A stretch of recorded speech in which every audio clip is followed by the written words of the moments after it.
plant and all, when you do a DNA extraction for plant, there you go for spooling and all. But for bacterial DNA, it's so translucent that there is nothing like you can do any spooling. You have to air dry it and resuspend it into your buffers, right? More so if you have a large precipitation appearing, yeah, which is quite visible. Madam is very right, because if it is too tiny, the spooling process itself, you may lose the DNA sometimes, right? So if it is so large and quite tangible in the what do you call your isopropanol, then you take it out and put it in alcohol, and for large genome and especially for maxi preparations, right? In some laboratories, they start DNA isolation from 200 ml of culture. That gives you a chunk of precipitation when you put isopropanol, right? So there they just pull it out. I showed it here. So then that gives you really a good quality DNA, right? And this put it in alcohol, it smoothly it goes inside the the alcohol, 70% alcohol. That's not a problem, because you would not have practiced it. Otherwise, it's not a big deal. Maybe 200 ml. I have done it. Yeah, can be done. Just to see, because generally when you people will do your any preparation, practicals and all, there are are many preparations. You won't have that kind of a spooling thing to do. But when, like he said, yes, when you use a 200 ml or 300 ml culture and then try to do it, then you will have. Actually, then you will see. But otherwise, in this 3 ml, 5 ml thing, you won't be able to see if your DNA extraction is clean. If it is not clean, like he said, you will find that you can be seeing that material, but otherwise it will be very translucent. If it's translucent, then you have a good quality DNA. Otherwise, there are other contaminants. Associated with it. So all of you are comfortable now with the DNA isolation? Yes, Mayur. Will you be able to do alone?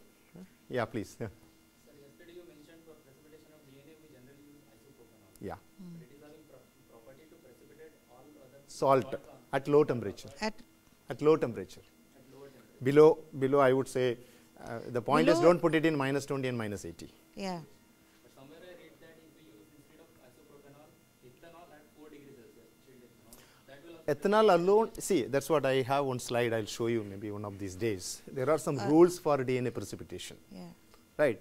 DNA has got a tendency to precipitate in the presence of some salt and also pentyl alcohol, any pentyl alcohol, not necessarily isopropanol. You can use anything. So the popular choice is ethanol. Now if you see last 15 years, we moved from ethanol to isopropanol, right? The reason is isopropanol is one of the safest alcohol to handle in the laboratory. That was the reason cited actually, right? So and no need to add salt when you are adding isopropanol. That cut down your DNA isolation cost. Suppose if you are isolating DNA from hundreds of samples and adding a bit of salt, definitely it is a extra cost for you. So a simple isopropanol step, 0.6 volume or 0.7 volume, that is good enough. So honestly speaking, in up to 90s, I would say, people use potassium acetate and alcohol combination for DNA precipitation. Old literature you will see, right? They add a lot of steps are there. You have to add serial addition of all those things. Then after 2000, if you see most of the papers, now we don't use that method at all.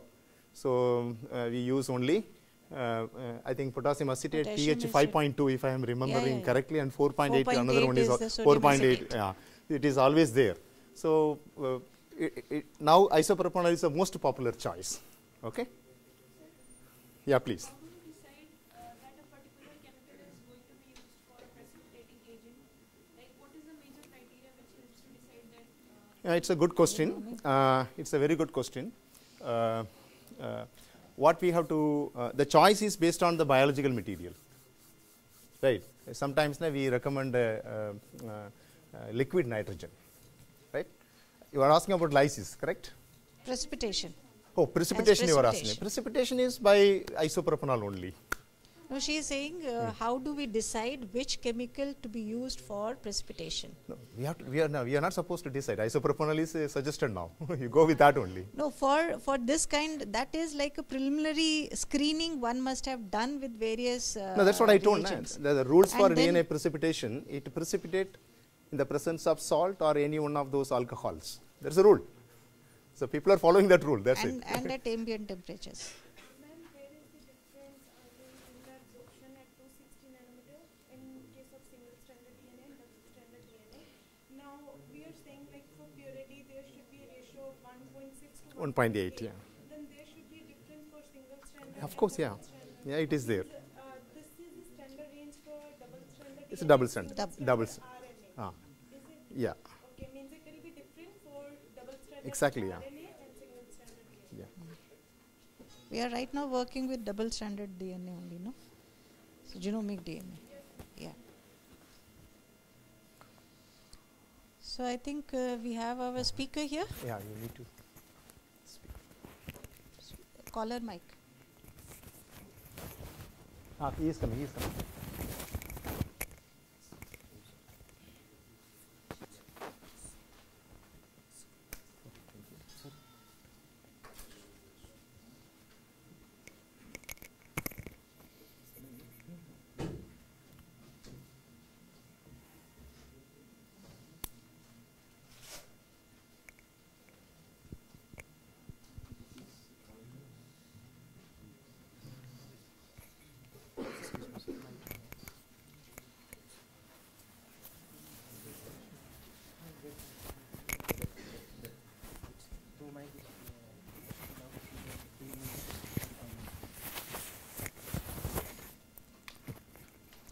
I think there is a slight shift. Anirban Roy will be giving today's talk. Otherwise, मेरा in the मेरा कमरा में I have program, it pointer was somebody else's name, I think. मेरे dryer में है लिखा है dryer But ऊपर his का ड्रायर जो name है is ना listed in उसमें the. बड़ा लंबा है So the same talk he. बड़ा will- वाला है ग्रीन कलर का एकदम ऊपर का ड्रायर में थोड़ा मेरा सामने भी ही है shift हुआ है, कोई और बोलेगा आज.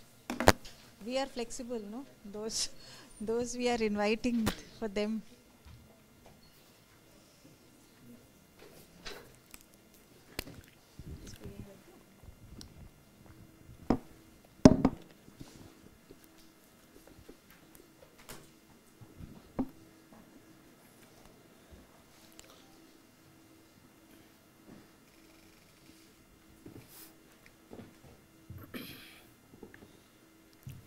Very good morning to all of you. If you see the program what is given to you, today's lecture is supposed to be by Dr. Annapurna. With the permission of all of you, we are shifting that lecture to another day because madam is slightly busy in the last few days for RAC. I must thank Dr. Nirmal who is sitting here. He readily agreed to deliver the lecture today. And logically his lecture should have been a little later because he is going to talk something on how to visualize the genomics data in a manner anybody can understand what we have done with the sequence data. So basically what he's going to speak molecular phylogeny and some of the basic principles about the tools and techniques which is used to visualize the genomics data. Some of you may be knowing Dr. Nirmal. He's one of the excellent teachers in the division of plant pathology. He joined ICR system early 2000, if I am correct. 2003, yeah. Initially, he was posted in a small institute that was in West Bengal, that is a Duke Institute. And later on, he moved